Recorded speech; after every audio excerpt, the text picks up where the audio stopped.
Well, are you ready? Yep. I don't let my notes out. I am not ready.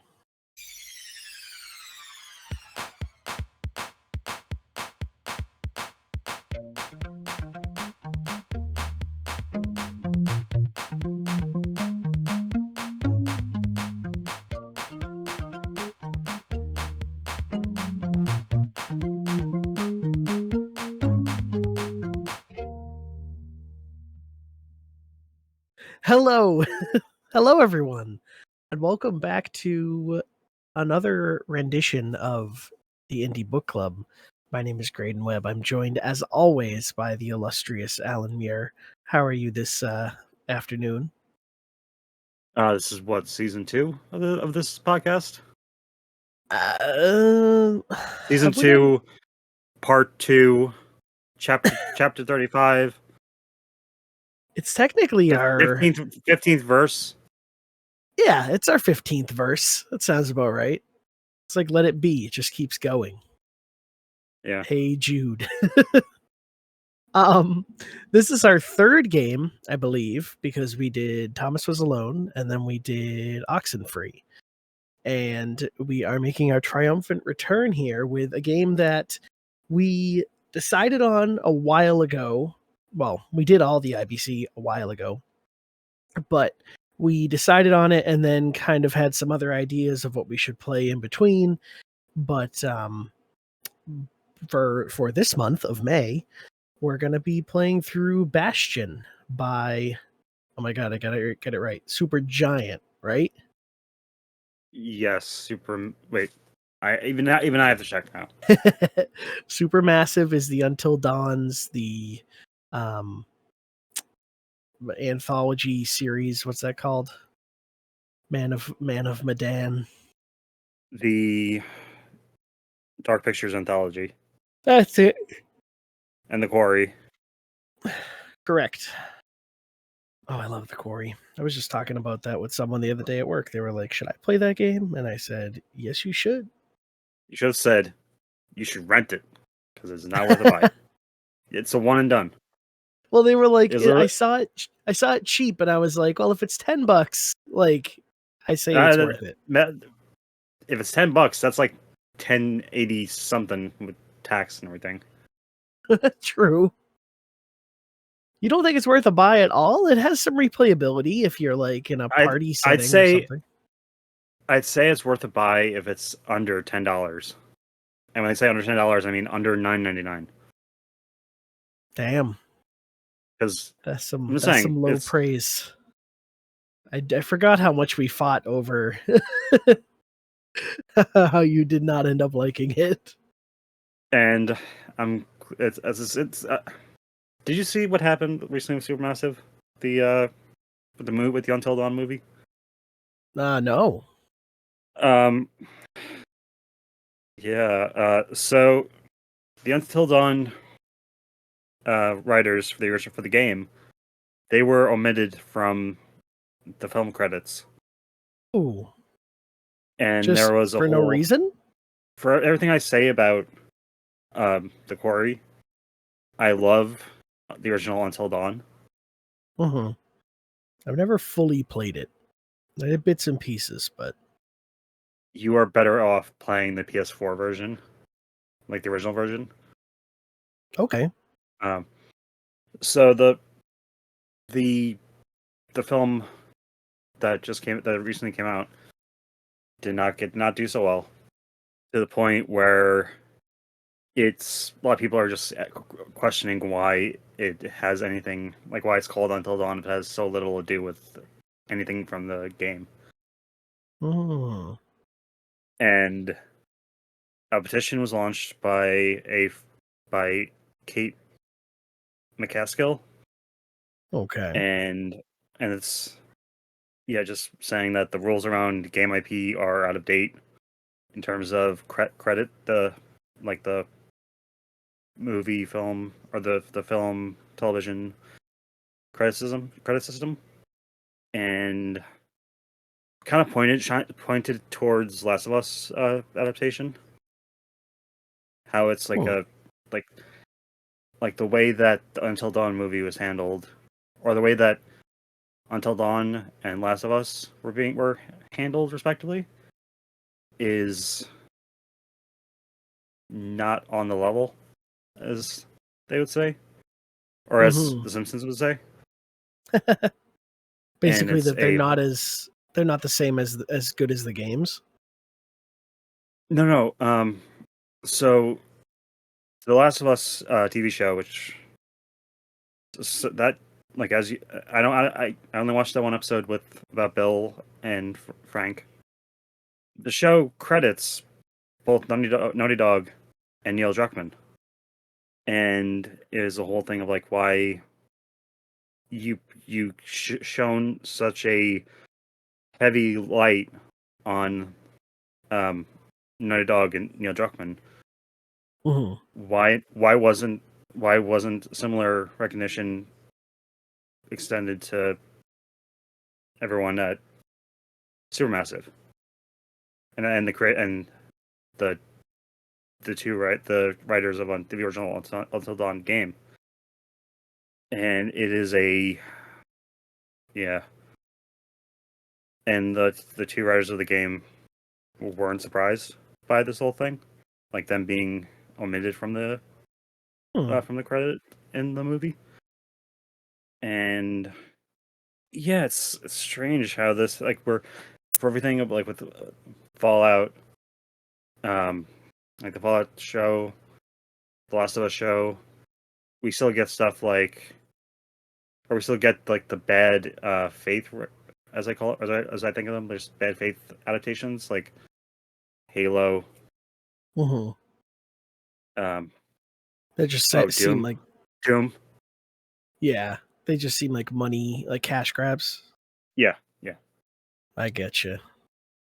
Yeah, it's hard with video game adaptations. You want them to feel like labors of love, and I feel like the Sonic movies have all been that. They've been very like they give a shit. Um oh, I forgot that And wait, I don't swear on this show. They give a crap. before we move on to actually, before we move on with the actual show, I just want to say that just saying that the writers for the original, or for the actual Until Dawn game are Graham Resnick and Larry Fessenden or Fessenden. I'm bad with that pronunciation. So it's a whole thing. Huh.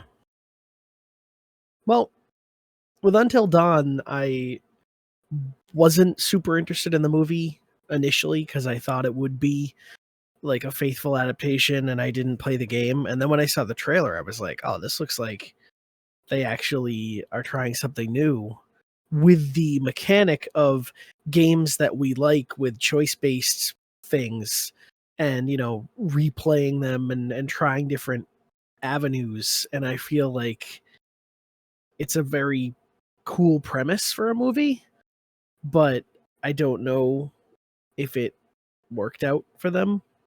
I've I seen mean, it just I've seen like a box quote about how it's a love letter to the horror genre, but I don't know. I mean, I mean, Supermassive has done a lot of like that. Like their bread and butter, like right now, is horror, or has been horror. Mhm.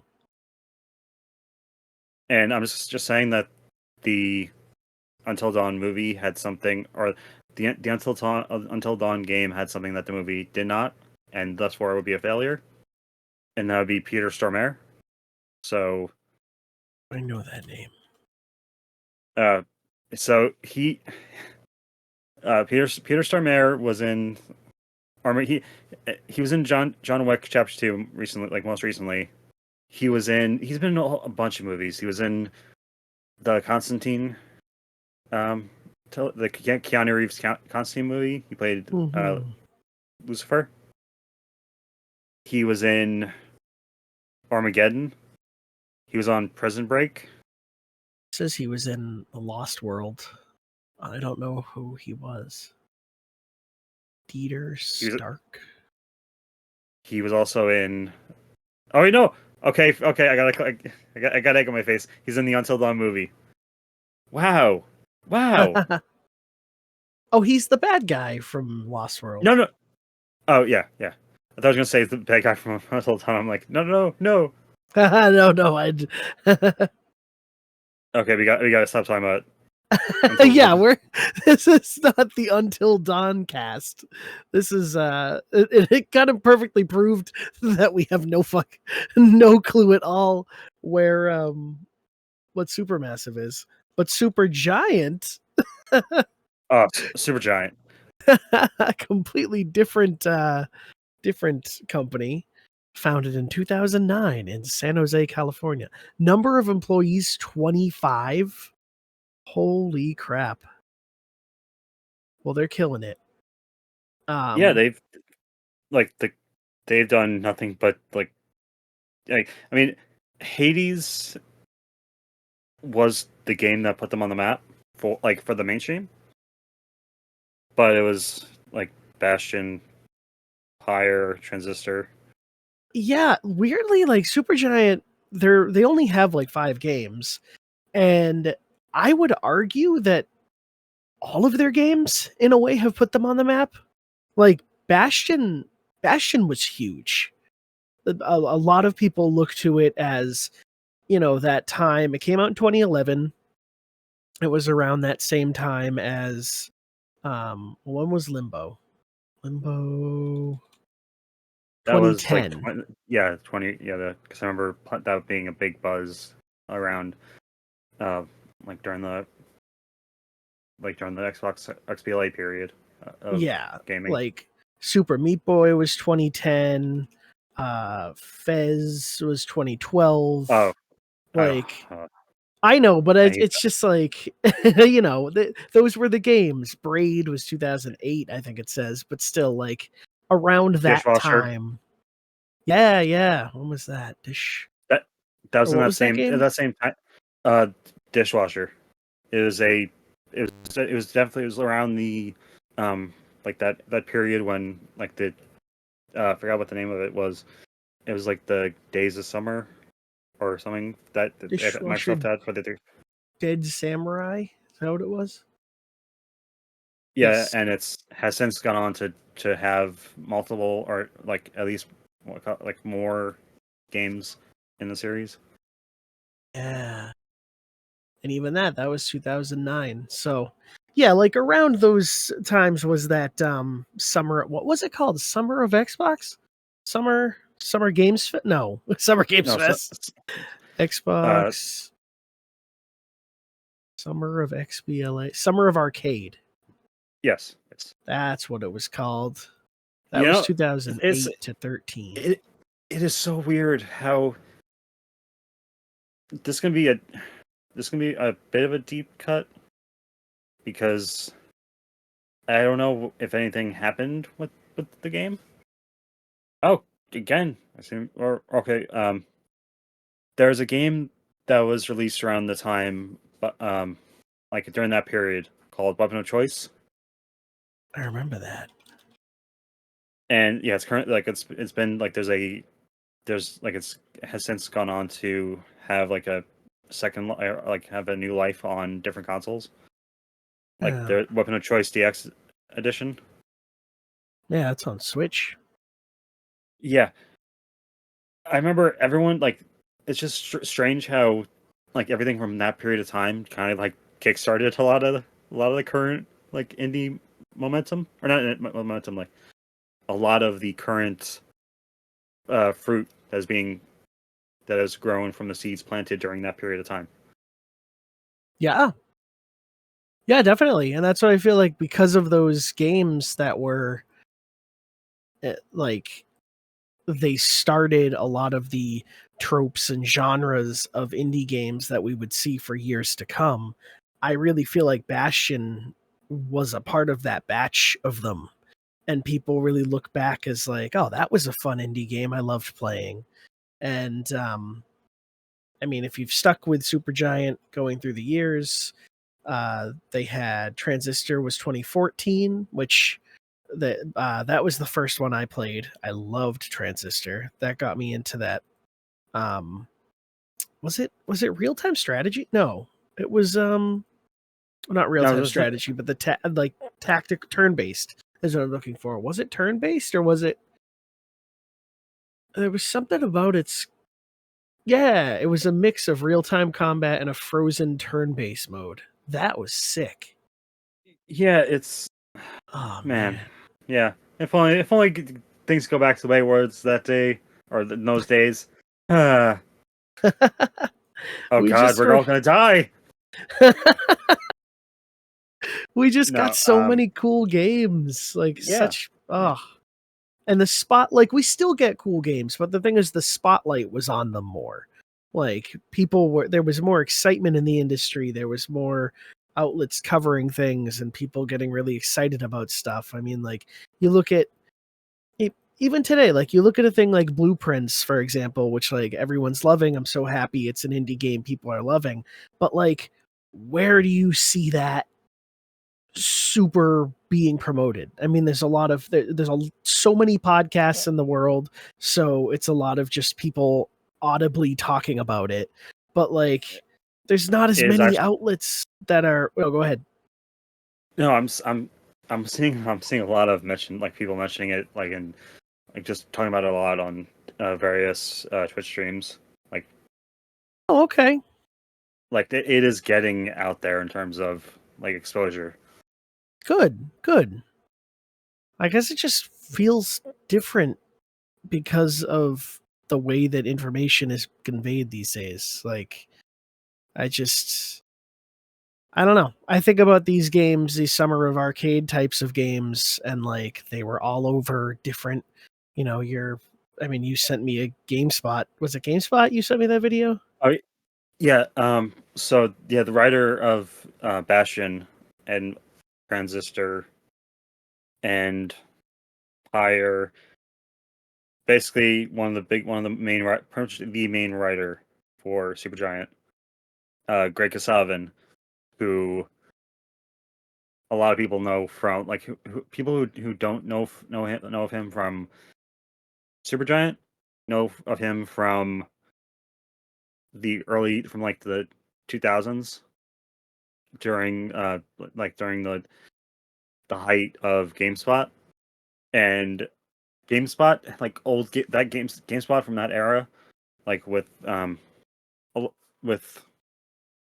Craig Kasavin, Alex Navarro, Ryan Davis, Vinny Caravella, Brad Schumacher. Um, that like there are a lot of videos. Like there's a lot there's so much so much preservation of that era I've seen on YouTube because I there's just so much like kind of evokes like the time before the dot com bubble bursting, Mm-hmm. and it's just just like the period like before or no, like before like 2004. It kind of felt like it was like a true Wild West period on the internet, Okay. and it wasn't until I watched um like I'd always it was a similar thing with Life is Strange, where in terms of like looking at the game, where I bought it, got it, and whenever I could, whenever it was on sale on different platforms, because I'm crazy, and I never actually sat down to play it. And then when I pitched doing doing the Indie Book Club episodes on it, I was excited, and then I realized, oh no, my computer 'cause, um, I had actually never played the game before today, Hmm. and my computer has been dealing with some stuff, so to speak. Mm-hmm. Which means I could either play it on Steam Deck or risk my computer. That's for this game? Yeah, So did you play it on because Steam Deck? I actually when I told you like, because also I mentioned that the past few days have been feeling drained from like it was literally the day, like the right as I sent the like as we were talking a couple days ago, or not even, like a few days ago, like locking in the recording, I literally felt like or sent a message, sat back in the chair I used to do my compression therapy, and I passed out. And I've been feeling that way for like a few days. But I was checking. I checked every other console I had or have. So my Xbox, my Switch, and it was a rare win for my PS5 because I have it on like when it was released on PS4, and I was not expecting this game to be this game in terms of the style.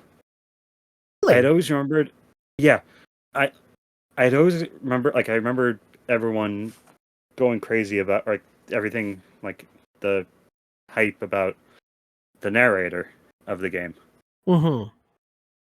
And I don't know why, but I for some reason assumed that I had a case of misremembering. I thought that it was an overtly British voice, but in reality, it is. I don't want to forget Logan Cunningham. Yeah, who I'm looking up right now, and I guess he's in every Supergiant game. I did not know that. Yeah, he's also in he's been the narrator, or he's been the voice in Pyre, the Transistor and the Transistor. He even appeared he even did a voice for Dota 2, which says just says so much about why I love that period, like that period of time with Dota 2's like flat out assault on video games. It was like Space Jam 2 before Space Jam 2. It's more like Barkley Shut Up and Jam Gaiden after Shaq Fu. It's exactly like that. Yeah. Such a good game.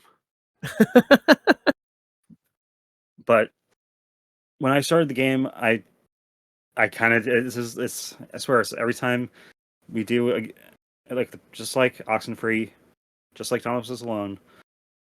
When I got to the point, like, because just inside baseball listeners, the way we structure the recordings is Graydon does the good Lord's work by basically finding points within the game to like just pinpoints certain spots. They're just saying stop, go from there to here, stop here, and then just that like 3 or 4 times.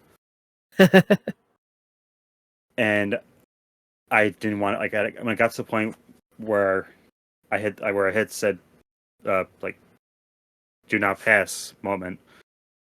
I didn't want to. I actually wanted to keep going and playing it, but chose not to.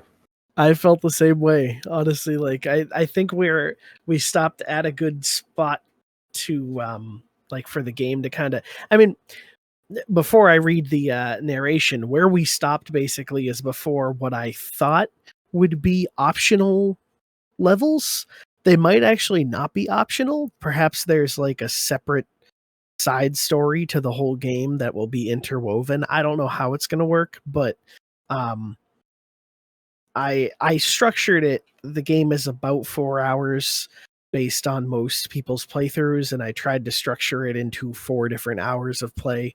So yeah, I mean, I felt the same way when we stopped. It was like, oh, this is a good stopping point, but damn, I want to jump in again. And just like that, the Bastion comes alive. Starts growing again, growing stronger. Kid's gotta put its power to good use. Now the Bastion can send him even farther into the wild unknown. So I mean, I have questions, I have notes, but I think what I will do, just because of how not a whole lot of story to like really talk about here. I will just kind of Well, read through the notes, like the synopsis bit that I have, and then we can discuss it. But were you just going to say something? yeah, I was going to say that at the very least we should start with like the opening of the game, like the Yeah, opening, because that sets everything up that you have to do in the game. yeah, definitely. So I will go through. I just have a couple paragraphs describing some stuff, and then we will talk about it. So, Bastion by Supergiant Games. When the game opens up, a narrator introduces a boy he lovingly refers to as the Kid, who wakes up one day and chooses to head to the Bastion, where everyone agreed to go in case of trouble, quote unquote. Along his path, which seems to rise up out of the ether below, he collects various weaponry, including his trusty hammer, a repeater rifle, a shield, and a bow. This is fortunate, as the path is littered with enemies such as squirts, gas fellas, and security drones. It seems the land is empty thanks to a dark force known as the Calamity. The Kid encounters some remnants of old, such as Rondi the bartender, whom he proceeds to turn to ash. After stealing the core to the Wharf District and setting off all the alarms, the Kid falls to the bastion below. So I guess I can kind of stop there. Wait, did First, you? Wait, I didn't turn. I did not. I didn't turn him to ash. oh, do you just so you end Did up you just like I got to the part like when I found him, I walked. I did like somehow got around him like to get the shield. Mhm. So you didn't attack it. No, I didn't attack. I only attacked maybe one petrified person.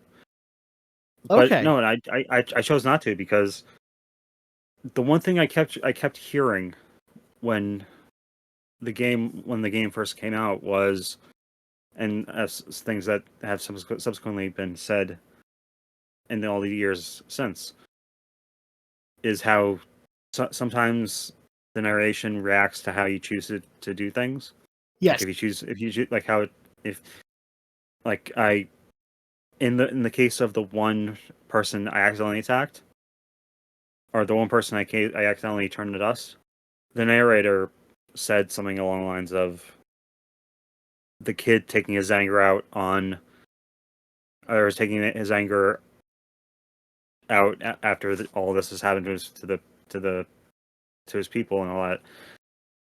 And I was like, wow, this really is something. So then you decided to not hit anyone else? No, it wasn't. I decided to attack someone, or that I chose to um to hit the petrified person. It was all bad. It was all an accident. Like I was trying not to attack. Like as soon as like the first thing the first thing you get in the game is the hammer, Mhm. and I just started stimming by just pressing the attack button, was just breaking stuff. And like the narrator made a little jab about, or no little thing about that too.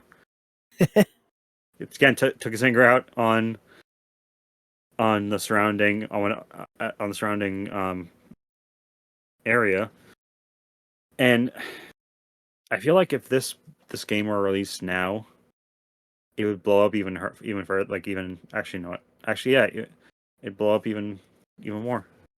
Twitter was like Twitter. I'm sorry, just for interrupting, but No. like Twitter was around obviously back in 2010 2011 when the game like was Mhm. nearing like near the end of it, the development and release. And it it's weird how like a lot of the games that I like, it's weird how the games that I was hearing a lot of stuff about on Twitter were games like Bastion, Heavy Rain, Mm. the first Deadly Premonition, Mhm. and it just says a lot about.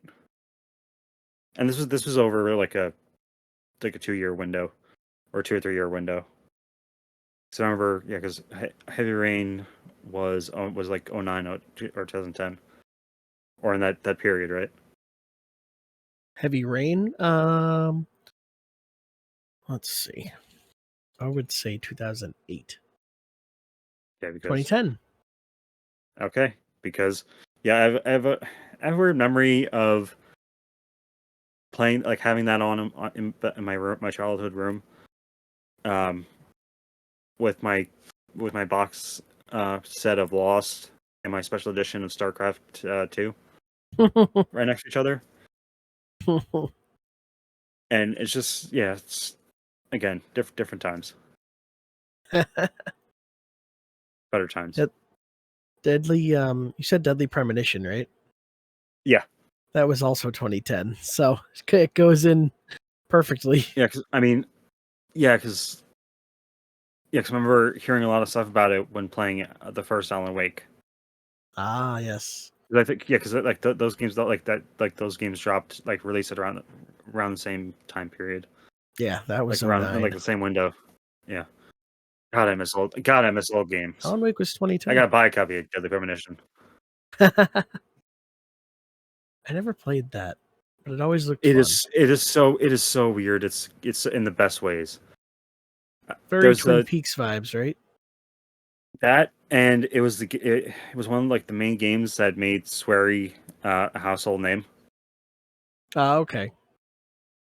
and like the game, like the game is like, it's why like people say that, or a lot of people just share the WTF moments in terms of things going wrong in terms of tech stuff. Mm-hmm. Like there's a clip or there's a bit I shared. It was either in, I think it was in our our Facebook chat, where I just put in Quint getting in his car and driving off, but he's not, he's sitting, he's in the seated position, like getting ready to, like in the driving position, but he's on the outside of his car, like parallel to the driver's door, Yeah. and he just drives. He just drives off, like with that, like it's just, it's. You seriously need to do at least a video of you, like of what took so long, of you playing that game, like within the first half hour or so, because it is batshit insane. Of the first Deadly Premonition. Yeah, I will do that. I will get a hold of this game and make that happen. you will not regret it.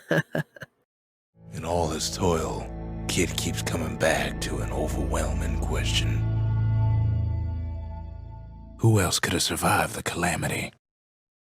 Well, I liked the narration thing as well. Going back to that, I do encourage you to just go out of your way and try various things to get the narrator to say things, because like you said, if you're destroying the world, he said stuff. If you hit the people, he says some stuff about them. My favorite was, yeah. He even like he'll comment, he'll make a remark about, like, if you went through a bunch of enemies and didn't get hit at all. Oh, really? Yeah, it's a system that feels like it's rewarding the player with we see what you're doing, and where like it feels like a golf clap moment. It feels like you're writing a story actively, and it's like it makes all your choices feel like you're not doing anything wrong. Like when you fall off the edge, he'll say something like, well, he fell off and he came right back, or something, and like there's just, you don't feel like you messed up. You feel like you just added another sentence to the story. One standout part was he'll kind of comment on the loadouts that you have. So at one point I had like a blade and a handgun, and he was like, just like just like so and so used to do or something. And then there was another time near the end of our what we played, where you find that blunderbuss type of gun, and you have to use it for a little bit, and then you can go into another place and change your loadout mid level. And I changed it right back to what I had before, and he commented and was like, "Well, he goes right back to to his tried and true." And it's like, Jesus, So- like you're watching everything I do. Yeah, because I did like half similar thing. Like I went in to the I forgot what was it, the forge or the armory? One of the Yeah. two. I go in, grab the like switch my stuff around, but I kept the musket type gun, which is said gun Graydon mentioned. But I just moved it around so I was caught off guard when I'm still caught off guard by the way you get weapons in this game or get items in this game. Like when I first got the hammer, I was a little worried, like what? Just very just not expecting the main attack to be for that weapon for the brief time it to be for me like the circle button. And as soon as every it's like a nervous tick. Every time I get the opportunity to switch my weapons, I immediately swap my melee to be the square button, and the gun Okay. to be Huh. I didn't even but think about that you could do that. yeah, but I kept the musket, but switched it around. And he did say something. He did say something about that too. I can't remember what it was. There's another part where you it has to do with the gods, like not the gods, or like the The bull god. The pith or whatever. or it was in that sequence, but it was at the point where you can choose to make the game harder for yourself. Yeah. Which I didn't totally get. Like it seemed like you were supposed to get some kind of big reward if you made it harder, and I did, but I don't think I got any real reward. I don't quite know. So when I get to that spot where you can choose to make the game more difficult for yourself, I chose not to. And there was a remark about the kid didn't need the gods or something. Like he didn't need the gods for this whole thing, like for this adventure or something. Mm-hmm. It's just even more of that. Yes, this is what I need in more games. It just And helps also you feel like you're part of the world. Yeah, also just in like the big, just something that has to be said because it was also part of like it was the style at the time. Was the like the voiceover or the narration and stuff like Little Big Planet and Fable, Mm-hmm. which like those games that was in the window, like that was in the before, and like that was also in the window, like at least Fable 2, 3, and the Little Big Planet games, or at least the first two. Those were in the like, those had to have been an influence. Yeah. I totally forgot about Little Big Planet having a narrator, Yeah, but that's a huge Stephen part Fry. of it. Yeah, exactly. That's such a big part of the game. Well, I definitely enjoyed it. And then going off to the side, based on what we were just talking about, what was your go-to build then? Is it that like with your weapons? Are you keeping that musket, you think, or what are you using? So originally, I was going with the hammer and the pistol. Mm-hmm. Or no, originally it was originally my first loadout was hammer and bow. Then I switched to hammer and gun, or hammer and pistol. Then it ultimately switched to like the war blade or something, like the machete. The fast Or one. yeah. It was that. Then the pistol, and then the hand grenade power like ability. Yeah. And yeah, that and then when I got to the point where I got the musket / blunderbuss / like that type of weapon. Yeah, Mhm. I eventually that took the spot of the pistol, because that helps so much with the squirts. That felt weird to say. There's a box quote. um yeah, no, I feel like that musket will get better when I upgrade it. But for now I was like, I have so much in that hammer and the gun. And I kind of love the ways that you can upgrade. Like we could go deep into it and stuff, but in the essence of time, I like that eventually you can upgrade to have a store at the Bastion, and you can buy certain items that will help you upgrade the weapons. So it always kind of feels like there's not a whole bunch of grinding. You get your currency based on just destroying everything in sight, and then your upgrades are fairly straightforward. The biggest thing I have an issue with is the like the actual level upgrades, because there is like experience you're somehow gaining, and every level you can upgrade like a kind of like a roguelike type of skill thing, but you don't lose it, but it's just like a passive upgrade. And those I haven't been a huge fan of, probably because I've only leveled up twice. It just feels like it's not happening fast enough, but maybe I'm just whiny.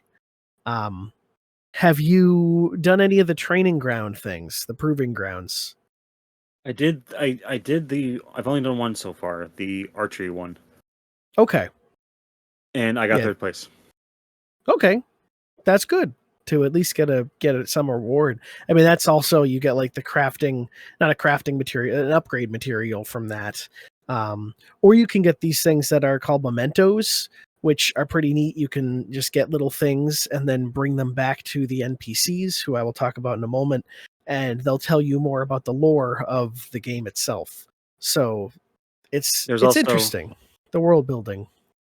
there's also like a challenge system. There's like another challenge system when you build. I forgot. I think it's the memorial. Oh, I don't think I did that one. So yeah, it's like the third option. It's like the after you build the distillery and the forge, you can build it's when the right like the or the eastern part of the like the main base opens up. Mm-hmm. You can choose between like two things. One has to deal with like paying homage to like just like a memorial for everyone who's gone, and when you it basically gives you certain challenges to do with certain weapons, like certain weapons, different things, and they are tied to they're tied to certain like doing specific things with each weapon. There's another which is like it has to do with I want to say it has to do with getting a certain amount of perfect shots or power shots with the bow and arrow. But you get rewarded with like the I don't know I'm forgetting what the name of the collected like the currency is. Oh, I don't know if they even said it. Uh, I I Let's think see. they do, because the first like the first main like the first quote unquote boss battle happened like I think like because there's a spot point where throughout the game, or at least the parts we played, where you like said items will start appearing in mass on like in the like all around you, Mm-hmm. which I which that whole thing still feels very foreign. Like I've the only thing I can compare it to is ironically the moments in Super Mario 3 or Super Mario World where you hit the button or you hit a certain block or something and a bunch of coins will spawn in. Okay. And similar type of mechanic in like Link to the Past, where a bunch of rupees will spawn in, and but the thing is, I don't know if they give you a very generous amount of time to get all of them before in the occasions that where that happens. Huh. And this is all through the memorial? No, I'm referring to the how the memorial gives you the currency, but I'm referring to how the whole currency system feels strange, Okay. and just how it feels too forgiving. Which I Okay. mean, it's nothing against the game, but it's just the conditioning of having played a bunch of Nintendo games all my life. You've been trained in a much more brutal world. Did you play on the normal or the no sweat mode? Oh, I played on normal. Okay, me too. I was actually when I saw the no sweat mode, I was like, wait, what did I do? Oh my god, what have I got myself into? Well, what I like about it, like going into it, I knew that it was their oldest game and probably their most bare bones game, and I was like, there's not going to be roguelike elements here. There's not going to be all the stuff that I expect out of indies today to be like, very kind of similar in feel. So I think if I can get the combat down, it won't be too hard of a game. But I mean, I was going to ask you eventually like a standout level was to you, because one that was really like huge to me was the one where there's like a I guess it was a boss battle, but it was you were waiting for that cage to come off of the core at the end, and like the enemies start spawning in and they start fighting with you. And it was just like you had to hold out the time. Yeah, that was one of the strangest parts, the weirdest parts. Like I had no idea what was going on. And you had mines that you could drop around, and there's just like strategy you have to learn on the fly. Yeah, actually, funny thing happened during that sequence when the narrator tells you to get the core and get out of there. And I did you kill all the enemies and get out of there? As soon as he said it was good, I just ran for it because I was running out of super moves, out of mines. So what happened with me was I did a similar thing. I was rolling, I was Fred Dursing it to the over to the core, and immediately got as soon as he said get on the sail on the barge or the means the ship, I got on there, hit the button, or first actually I almost rolled off. I almost I almost rolled off. Actually, no, I did roll off the yeah. But when I got back, when I respawned, I hit the button as the cutscene is starting to play out, where I start the barge leaves, an enemy had actually kind of floated over, or kind of wandered over to where I was, so I was getting the damage screen. Oh no! When the cutscene the scene was playing out, but I was getting the attack audio, the damage audio. And so it glitched out and you brought a bad guy into your cutscene with you? Oh, no. Or kind of, but thankfully he just disappeared. He just vanished by the time I got back to the Bastion. Yeah, that was a fairly chaotic level, but again, it was My personal favorite actually was when you find the survivor, Okay, yeah. because that really like immersed me into the like not just seeing all the frozen, like the people frozen in time, but the narrator like giving them personifying them, Yeah. giving them like just like saying a name and a something about like a fun like a fact about them. Yeah, you're getting like I said, that world building, like you're learning about a world that you'll never see, but Yeah, you're just kind of getting that uh post-mortem, I guess is the word yeah. for that. But yeah, and I also like there's like this existential dread to all of it, of how every once in a while he'll refer to like the kid wondering why he was left behind, and like I think it's opening up into something bigger over time, but just the concept that like, yeah, why are you the only one? I mean, I know there's two other people, but like your whole town was just affected by this and you were just what, sleeping, and you were spared. So it's this really neat story that I'm really enjoying to see unravel.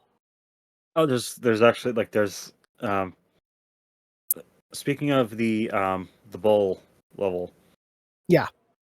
In that level, I think after like before you have the fight against the bowl, I think it's the marshal's badge you get. Yeah. You get the Marshal's badge at the I think that was in the last thing Uh, we did. yeah, the fortress. Mhm. Did you share the? I'll like bring it to the survivor. Yeah, did you bring it? Did you bring it to Zolf? I think I did. Was there something big that he said? No, no. I was just gonna say that that whole thing, like, because there's another character. Like, there's an additional character that like I found out when I went into IMDb to look for the narrator, and found that there's a character neither of us like we haven't run into yet, Oh, okay. and something that that has not that I forgot to mention or haven't gotten to yet. Most or yeah, just about every voice like member of the voice cast has has been in has been in either Bastion or Transistor or Hades 2 in the case Oh, of wow. yeah, it's just every like Darren Korb, for example, who is actually is the composer for the game, and Transistor and Hades. He also did the just did the soundtrack. He also did the soundtrack for Counter-Strike Geo, which or Counter Strike Go, which says a lot in terms of like he's no that he just getting like 2011, 2012, 2014, 2017, 2018, Mhm. just constantly just knocking it out of the park. Yeah. Yeah, And like other, it's just yeah, this feels like on the same level in terms of scope as Oxenfree. okay. Like it feels like complete, like not totally grounded in terms of like developers Mhm. focus on it, but like something that was given that or that you can feel that because it had like it's such a small dev team or such amount like a small amount of people working on it. It kind of gives you the feeling that that gives it a higher value in terms of love and just the molding the game into like just a product of pure enjoyment. Yeah, I totally agree with that. I think that we are just prone as people to respect something, like have a higher sense of respect for, oh, there were less people working on this thing, it's got to be a bigger deal. I mean, I look at like Thomas Was Alone was like birthed from one person, if not more people. I always forget if like actually more people worked on it or if just he worked on it, but like just the small scope of these games, but they still make such a yeah, it's short, but it's such a well-rounded experience. And like in terms of visual style and the mechanics, and I mean this one with its voice acting, I mean all of them have, all the games we've played have had incredible acting, and that helps bring the whole world together, bring the whole story together. But also with the music, I mean that was another note I had. This game is known for its music. A lot of Supergiant stuff is. I mean, Transistor's crazy with its soundtrack, but Bastion, very cool. I love how you get that feeling with the like the proving ground challenges, with the boss fights, like the way that the music amps up and just feels like frantic. And then at the in the not boss fights, it's like just kind of jaunty little tunes. Like it's a really great soundtrack. But yeah, in such a small team, a small game from a small team, and it's something as beautiful as this. Like I think it's really definitely something special, and all the things that Supergiant has done. I mean, now you look at Hades, and it was like a Game of the Year contender. The second one is popping off; everyone loves it. Like they're huge now. It has the hottest characters of any video game. Exactly, that's what I hear. I'm not. That's not even a joke. Like that's just a fact at this point. I mean, I don't have. I've seen some of them, but I don't know if I've seen how hot it can get. I mean, I'd say do a Google image search, but that might bring some. That might not be the best idea. You might have to put safe search on. Okay, I will make a note of that. Yeah, because Hades and Hades 2 is the equivalent. Is like there are games that I own on Steam that if I just have a feeling that I know that if I open the community tab or the community content tab, I'm gonna see some stuff that I don't want to see. Because like almost every game that has an attractive lead, everyone's down bad for that character. God. And Hades is one of them. Hades and Hades 2, yes. And And it's also and it is actually done. It's done a lot for people's people realizing stuff about themselves, which is always a good thing because it just helps people realize who they are and what they like, how they want to be. Hell yeah. Nothing wrong with a video game character being your awakening. And it's just funny how it start off with Bastion, all this, and just go, and I just envision it as someone screaming Hades, or an alternate take, just someone doing like an ASMR, just whispering Hades in the ASMR voice. Yeah. Really gets you going. He's a proper gentleman, that man. His name is Zolf. No hiding he's an Ura. Folks like him ain't never been a common sight in Caelondia. He's relieved to see a living face or two. The kid and I introduce ourselves in kind. Both to him and to each other for the first time. Well, in the essence of time here, I'm going to just finish out the synopsis so that we know where we're at and where we're headed next.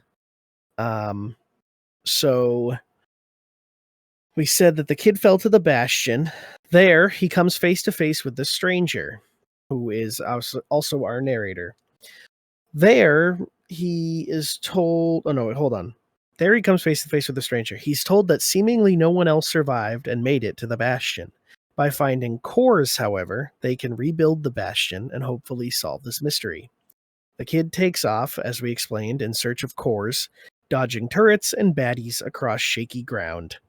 Over time, he brings life back to the Bastion by creating a distillery for level upgrades, a forge for weapon skill trees, and an armory for loadout creation.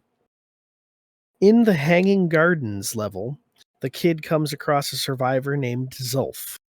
Upon bringing him back to the Bastion, they learn Zulf is an Ura, one of the old enemies of Caelondia, which is the overall world that the game takes place in. He helps provide some answers regarding the calamity, and even points the kid in the direction of a shrine built for the bull god Pith, the aforementioned shrine. Yeah. After this encounter, the kid tracks down another core hidden deep within Cinderbrick Fort. There, he gains a new weapon, a scrap musket, and takes out Glutus and Glandon, protectors of the Marshal's Badge. So, where we have played to now is the end of Cinderbrick Fort. And as I said before, we're about to, looks like take a hit from a pipe that Zulf has and go to like a dreamland. Let me see where I had written down for our next levels. I had written through that we were going to play through Jossin Bog and stop at Roathus Lagoon. See, the thing is, like, I will say for the future, before I get there, I don't know how good of a stopping point that is. Like, I feel like this one I kind of extended a little bit because it just seemed like a good place to stop. But again, I'm just referencing with someone's YouTube playthrough. So I guess we'll stick with that for the time being. And hopefully it makes sense. Are you aware this game has multiple endings? I'm not surprised. Considering Oxenfree. True. Not surprised. I don't know if it's multiple or if you can just like choose to make a choice or not. Like I don't think there's a ton of different roads, but there's at least 2 different ways this can go. So that excites me. When we eventually get to I have no mouth and I'm a scream. Oh my god! They're actually more like they're like the endings. Like there's I think at least 3 or 4 endings for that game. Oh wow! And it has nothing. It's not about the quantity. It's about how like it's either like a reaching high or the worst possible low. I can imagine knowing the story. I can imagine it's got some horrible endings. And the thing is, my niece has gotten into the whole thing because of seeing Am in some other video. And oh no, that's a good thing because my niece loves horror and all that. Really? Yeah, her mom was the biggest horror fan. Oh, cool. Well, it's definitely. I have no mouth and I must scream is one of the most unsettling things I've ever experienced, and I can't imagine the game being any better. I'm gonna send you actually. There's a game I'm gonna send you. Like I'm sending you information about afterwards. After we're done with this, because said game is by the developers. It's like pretty much like what they like. It's the game they did before I Have No Mouth.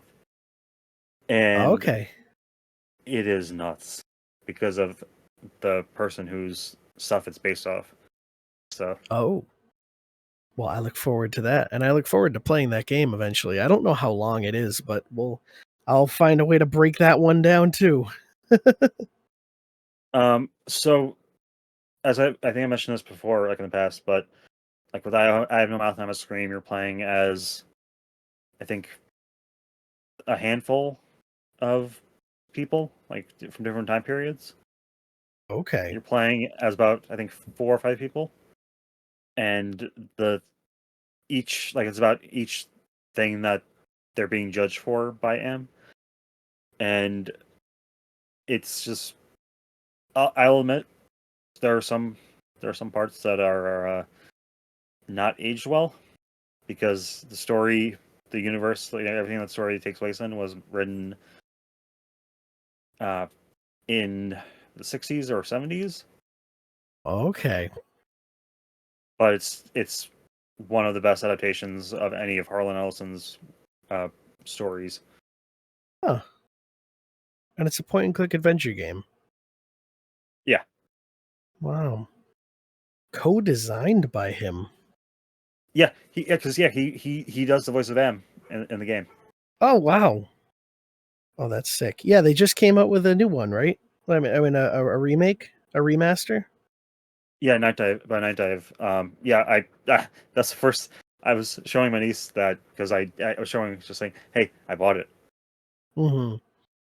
Like I full on it just says a lot when that's not Doom, not Halo, not Fallout, but I had no meltdown or scream. Well, I'm very excited for that special mature edition of Indie Book Club. We go from, I mean, Oxenfree got dark, but we go from these more lighthearted things, and then that thing. Oh, it's gonna be something. But we're gonna do Hellblade too, and that's scary. That's a darker game. So hey, we're not afraid to go there, and go there we will. But we are about to go to wherever the hell I said the next stopping point is. And yeah, unless you had more to say about this this opening. It was hell of an opening. Hell of an opening. We're liking all the aspects of it. Yeah, the combat's pretty fluid. Everything, the music's good, the narration's good. Did you like the fact that you can fall off the world, or was that jarring to you? Oh, that I immediately thought that I thought that, like, getting to the bat, like escaping the whole calamity and stuff in the intro. Yeah. From there, making it to the Bastion, I thought I screwed up. Yeah, I fell off the edge there, and I didn't make it to the end of that. And I don't know. I hope that doesn't like none of that is taken into account in terms of ending, in terms of the endings. I don't think so. I think it would be too. That's too unforgiving to start off the game like that. Keep in mind that there's something similar there's something like that in the quarry. Like a really early decision that messes you up. Yeah, or if there's an item that if you choose not to get that. Yeah, I forgot about that. It screws it. It really makes it harder for everyone to survive. Yeah. Oh, I hate stuff like that, but that's That's how it goes. I was hoping you were going to say I hate the quarry. You will never get that out of me. Nothing but good memories. But with that, this is Bastion. We're in for a ride, and hopefully you will hear a new episode next week. I hope that I can get this out in a timely fashion. But until then, I thank you, Alan, for joining me. No problem. And we will see you all in the in the void. Bastion. Oh, let's say. Let's say, like, did you forget the name of the podcast? When we turn the page of the Indie Book Club. All right, we'll see ya.